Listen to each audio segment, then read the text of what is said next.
Hello everyone, स्वागत है आपका हमारे चैनल में। दोस्तों, आज की इस वीडियो में हम हड़प्पा सभ्यता की विषय में देखेंगे। पिछली वीडियो में दोस्तों हम प्रगति वैदिक काल को देखे थे, ठीक। और देखते हैं हड़प्पा सभ्यता में क्या होता है। हड़प्पा सभ्यता एक सुविकसित कांस्ययुगीन नगरीय सभ्यता थी। तांबे से अधिक मजबूत कांसे के औजारों का उपयोग होता था। लेखन कला का ज्ञान नगर शहरों में रहने को सभ्यता का प्रतीक माना जाता है। अब देखेंगे दोस्तों इसका नामकरण कैसे हुआ। तो नामकरण भारतीय उपमहाद्वीप में विकसित इस प्राचीन महान सभ्यता को सिंधु घाटी की सभ्यता, सिंधु सभ्यता एवं हड़प्पा सभ्यता के नाम से जाना जाता है। इस सभ्यता का प्रथम स्थल हड़प्पा है, जो रावी नदी के तट पर स्थित है। बाद प्रारंभिक वर्षों में जिन स्थलों की खोज एवं उत्खनन कार्य किया गया, जैसे मोहनजोदड़ो, आम्री, कोटिद्वीच आदि, सभी सिंधु के तट पर स्थित है। अतः पुराविदों ने प्रारंभ में इस प्राचीन सभ्यता का नाम सिंधु घाटी की सभ्यता नाम दिया। में इस सभ्यता के प्रमाण सिंधु घाटी से अन्य क्षेत्रों में पाए गए, जैसे सरस्वती घाटी, यमुना घाटी तथा गोदावरी घाटी आदि से। अतः यह नाम अनुपयुक्त हो गया क्योंकि यह भौगोलिक क्षेत्र करता है। तब पुराविदों ने इस सभ्यता के प्रथम खोजे गए स्थल के नाम पर इस सभ्यता का नाम हड़प्पा रखा। यह इतिहास की परंपरा का पालन करता है। यह नाम इस सभ्यता का उपयुक्त नाम है क्योंकि भौगोलिक क्षेत्र को इंगित नहीं करता है। सीमा निर्धारण एवं क्षेत्र विस्तार कैसे हुआ इसका ये देखते हैं। हड़प्पा का विस्तार भारतीय उपमहाद्वीप में भारत, पाकिस्तान एवं अफगान 3 देशों में हुआ। सर्वाधिक पुरा स्थल भारत से प्राप्त हुए हैं। इस विस्तार पश्चिम में सुतकांडेगोर पाकिस्तान के बलूच लेकर पूरब में आलमगीर उत्तर प्रदेश के मेरठ जिले में से तक लगभग 1600 किलोमीटर तक के, उत्तर में अंडा जो जम्मू कश्मीर में है से लेकर दक्षिण में दाइमाबाद जो महाराष्ट्र का भाग है तक लगभग 1400 किलोमीटर लंबे क्षेत्र में हुआ। क्षेत्रफल लगभग 16 लाख वर्ग किलोमीटर है। इस सभ्यता का भारत में पंजाब, हरियाणा, राजस्थान, गुजरात, महाराष्ट्र, उत्तर प्रदेश एवं जम्मू कश्मीर में हुआ। पाकिस्तान में पश्चिम बंगाल, सिंध एवं बलूचिस्तान प्रांत में तथा अफगानिस्तान में हुआ। सर्वाधिक पुरा स्थल सरस्वती नदी घाटी में पाए गए। किसी एक प्रांत में सर्वाधिक पुरा स्थल गुजरात से प्राप्त हुए हैं। इस सभ्यता के पास 1300 किलोमीटर लंबा समुद्र तट है। दोस्तों, हम सिंधु सभ्यता के महत्वपूर्ण स्थल तथा भौगोलिक स्थिति एवं वहाँ के प्राप्त वस्तुओं को एक सारणी में बांट दिए हैं, जो कि देखते हैं किस प्रकार है। स्थल का नाम पहला था हड़प्पा सभ्यता, जो किस देश में या प्रांत में था, वो पाकिस्तान, ठीक। और नदी रावी के किनारे स्थित। और खोज वर्ष कब हुआ था? 1921 में हुआ था। और खोजकर्ता उत्खननकर्ता जो भी हो वो दयाराम साहनी एवं माधव स्वरूप वत्स के द्वारा हुआ था। और मिली क्या वस्तुएं मिली थी इसमें? पहला है श्रमिक आवास, दूसरा 18 वृत्ताकार चबूतरे, और तीसरा है 16 भट्टियां तथा 4 खंडों में अन्नागार या अन्न रखे हुए स्थान, ठीक। और 5वां था सोने का बना हार, प्रसादन बॉक्स। 7वां पाउडर अथवा काजल की डिबिया, गधे का प्रमाण 10, तांबे से बना पैमाना इत्यादि हुआ था। दूसरा नंबर क्या है? मोहनजोदड़ो, जो पाकिस्तान प्रांत में तथा के किनारे, और लकराना गांव है, और सिंधु नदी। और 1922 ईस्वी में इसकी खोज हुई, जो कि राखाल दास बनर्जी उत्खनन कार्य के रूप में कार्यरत थे, जो मार्शल द्वारा हुआ था, ठीक। तो इसमें विशाल स्नानागार, विशाल अन्नागार, सभा भवन, पुरोहित आवास, मृतकों की गली, गोमेद के मनके से बना हार, अंगूठी, चांदी की डिब्बी में लाल कपड़े का साक्ष्य, कांस्य नर्तकी की मूर्ति, पत्थर निर्मित मूर्ति, पैमाना में 3 सिर वाले देवता का चित्र शामिल था। दोस्तों, इसका जो तीसरा है वो क्या था? चन्हूदड़ो, जो स्थान खोजा गया था पाकिस्तान में सिंध नदी के, यह नवाब शाह के पास में था। ठीक, और यह सिंधु नदी के किनारे खोजा गया 1934 ईस्वी में। खोजकर्ता NG मजूमदार थे। और इस काल में क्या प्राप्त हुआ था वो देखते हैं।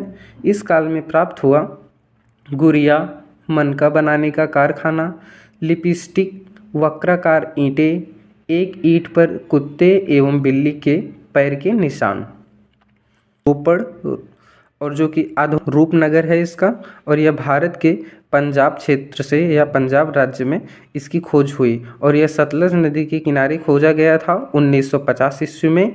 उत्खनन थे 1953 में इसका खनन किया गया और BV लाल यज्ञ दत्त शर्मा द्वारा इसका नेतृत्व किया गया। और मानव के साथ कुत्ते को दफनाए जाने का प्रमाण इसमें मिलता है। के हरियाणा राज्य में हिसार प्रांत में स्थित है। यह सरस्वती नामक नदी 1973 ईस्वी में खोजा गया। RS विष्ट इसकी खोज का उत्खनन करता थे और इसमें प्राप्त सामानों में वाश बेसिन का प्रमाण, खिलौने के रूप में मिट्टी का बना हल तथा उत्तम किस्म का जौ। राखीगढ़ जो भारत के हरियाणा क्षेत्र के जिंद प्रांत में स्थित है और यह 1969 ईस्वी में खोजा गया था। नदी के क्षेत्र और इसके उत्खननकर्ता सूरजभान एवास थे। ठीक, और यह इसमें मिला क्या था? भारत का सर्वाधिक बड़ा पूरा स्थल मिला था। सातवां है हमारा काली, भारत प्रांत के राजस्थान राज्य में स्थित है और यह घाघर नदी के किनारे और 1953 ईस्वी में इसे खोजा गया था। इसका उत्खनन 1961 ईस्वी में प्रारंभ हुआ, जो अलमानंद घोष बीवी नृत्य में था। ठीक, जो इसमें क्या मिला था? हल से जूते हुए खेत के निशान, एक ही खेत से 2 फसल उगाने के साक्ष्य, और तीसरा है अलंकृत ईंट के प्रमाण, चौथा है मिट्टी का बना पैमाना, पांचवा था अग्नि वेदिकाएं। ठीक, क्षेत्र जो भारत राज्य में अहमदाबाद स्थित है और इसमें भोगवा एक प्रथम स्थान। 1954 ईस्वी में इसकी खोज हुई। SR राव करता थे। जो पहला इसमें मिला था क्या था दोस्तों? अन्नागार, गुड़िया मनका बनाने का कारखाना, रंगाई कुंड, गोंदीबाड़ा, हाथी दांत से निर्मित अग्नि वेदिकाएं, पत्थर निम्नाकार चक्की के 2 पाठ, गुरिल्ला की मृण मूर्ति। नवधौर भारत जिले से था, जो कि मनाहर नदी के किनारे एवं मानसर नदी स्थित। 1967 ईस्वी में इसकी खनन 1990 ईस्वी में प्रारंभ हुआ था और JP जोशी और RS बिट द्वारा यह नेतृत्व में लाया गया और इसमें मिले थे जलाशयों का प्रमाण, सोने की अंगूठी, सूचना पट का प्रमाण तथा स्टेडियम। नियोजन जो कि सामान्य विशेषताएं हैं इसकी कुछ हम देख लेते हैं। सिंधु सभ्यता के नगर विश्व के प्राचीनतम सुनियोजित नगर हैं। ऐसा प्रतीत होता है कि संपूर्ण संस्था के निर्देशानुसार बनवाए गए हैं। दूसरे के समकोण पर काटती हैं हुई नगर को अनेक वर्गाकार तथा चतुर्भुजाकार खंडों में विभाजित करती थी। जोदड़ों से प्राप्त हुई, जिसकी चौड़ाई लगभग 10 मीटर थी। पुराविदों ने इसे राजपथ प्रथम सड़क की संज्ञा दी है और सामान्यतः कमरे बनाए जाते थे। मकान में आंगन, रसोई घर, स्नानागार, कुएं तथा कुछ बड़े घरों में शौचालय बनाए जाते थे। न खुलकर गलियों में खुलते थे और हड़प्पा और मोहनजोदड़ो में मकानों के निर्माण में सामान्यतः पकी ईंटों का प्रयोग मिलता है, जबकि ज़्यादातर कच्ची ईंटों का प्रयोग मिलता है। मात्र कालीबंगा से अलकृत ईंट का प्रमाण मिलता है। हड़प्पा नगर 2 खंडों में विभक्त था। पश्चिम में दुर्ग क्षेत्र एवं पूर्व में निचला नगर था और दुर्ग क्षेत्र से बाहर उत्तर में एक टीले के उत्खनन से कुछ महत्वपूर्ण अवशेष प्राप्त हुए हैं, जैसे मजदूरों को रहने के लिए श्रमिक वसति कुल 15 मकान प्राप्त हुए हैं। इसी के पास से 16 भट्टियां प्राप्त हुई हैं, जिससे कोयले और कंडे की राख मिली है। पुराविदों ने इसे तांबा गलाने का कारखाना माना है। और तीसरा है, यहीं से पकी ईंटों से निर्मित 18 वृत्ताकार चबूतरे मिले हैं, जिनके मध्य में एक गड्ढा है। गड्ढे में गेहूं एवं जौ राख के साक्ष्य मिले हैं। मोहनजोदड़ो का नगर 2 खंडों में विभक्त था। पश्चिम में दुर्ग क्षेत्र एवं पूर्व में निचला नगर था। दुर्ग क्षेत्र से अनेक सार्वजनिक इमारतें प्राप्त हुई हैं तथा निचला विशाल स्नानागार, यह पकी ईंटों से निर्मित सिंधु थी। सभ्यता की सबसे सुंदर कृति है। यह पूरी इमारत 180 फीट लंबी एवं 108 फीट चौड़ी है। इसके मध्य में एक तालाब है, जिसका आकार 11.89 मीटर लंबा तथा 7.01 मीटर चौड़ा और 2.43 मीटर गहरा है। तालाब में तल तक पहुंचने के लिए उत्तर तथा दक्षिण दिशा में सीढ़ियां बनी थी। तालाब के दक्षिण पश्चिम में एक नाली थी, जिसमें से तालाब का गंदा पानी बाहर निकाला जाता था और विशाल अन्नागार था। यह अन्नागार 45.71 मीटर लंबा, 22.86 मीटर चौड़ा था और इस अन्नागार के उत्तर में एक चबूतरा बनाया गया है। अन्नागार में कुल 27 प्रकोष्ठ बने हैं। सिंधु सभ्यता का सबसे बड़ा अन्नागार है। अब है तीसरा है दोस्तों, पुरोहित आवास।